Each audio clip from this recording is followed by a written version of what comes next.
Millions of people are still without power in Florida tonight, and hundreds have been rescued from flooded homes in the wake of Hurricane Ian. The state's governor has said some of the damage is indescribable. In the last few minutes, the hurricane has made landfall in South Carolina. These are live pictures from the state. Officials there have warned of a life-threatening storm surge. Well, if it's anything like the one that hit coastal communities in southwest Florida on Wednesday, the impact could be disastrous. From the city of Fort Myers, here's our US correspondent, Emma Murphy. Along Florida's Gulf Coast, the rescues are underway. Stricken people being helped from stricken homes. Those who hoped to sit out the storm, those who couldn't get themselves out in time, finally being taken to safety.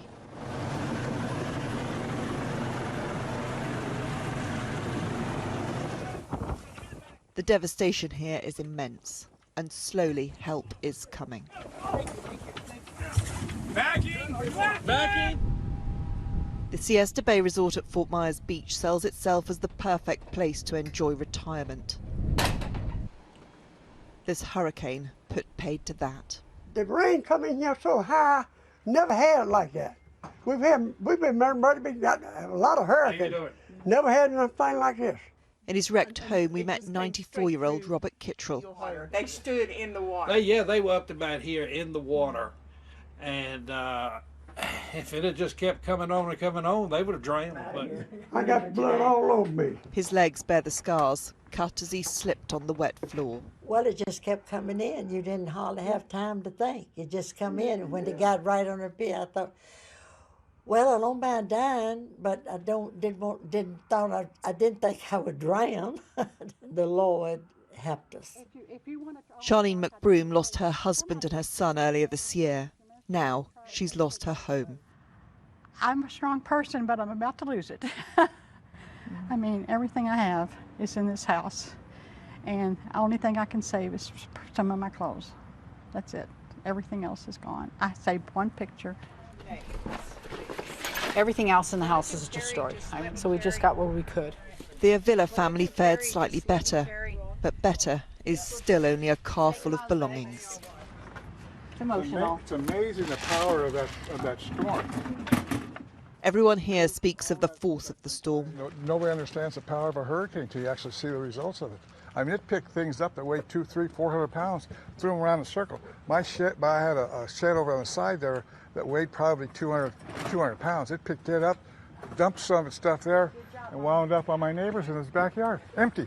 There's a car in a canal right there, too. This country knows the power of nature and prepares for it. Not refurbishing structures. You're talking about no structure left. But it still has the power to shock. All that debris just littered everywhere. Emma Murphy, ITV News, Florida.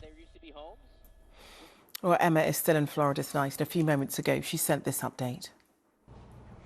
We drove for 3 hours this morning down to Fort Myers Beach, and along the journey we came across communities that have been hit like this, where homes have been completely destroyed, where roads have been flooded, and people are left trying to work out what on earth they can salvage from a life that just a few days ago was entirely normal.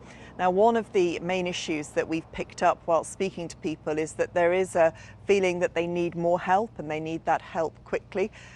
Also, that there is a problem with insurance, because many people had taken out hurricane insurance but not flood insurance, and because the majority of the damage in this region was done by the water, they may not actually get any kind of payout, which for people who have lost everything they own is a very major issue.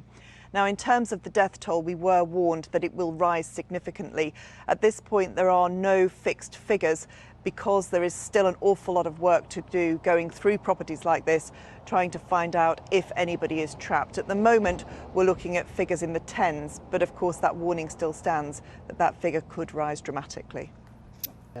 Hi Ben. Well, let's start at what's happening the other side of the Atlantic, because of course Hurricane Ian has exited away from the coast of Florida, but we haven't seen the back of this storm yet because it's actually re-intensified over the warm waters of the Atlantic, and it's pushing its way northwards now towards the coast of South Carolina, where it will make landfall over the next 24 hours. So that is going to bring a significant storm surge there, as well as those damaging winds of around 85 miles per hour, and also flooding rainfall up to about 300 millimetres, and quite widely around parts of the eastern United States we're likely to see some very heavy rain over the next few days.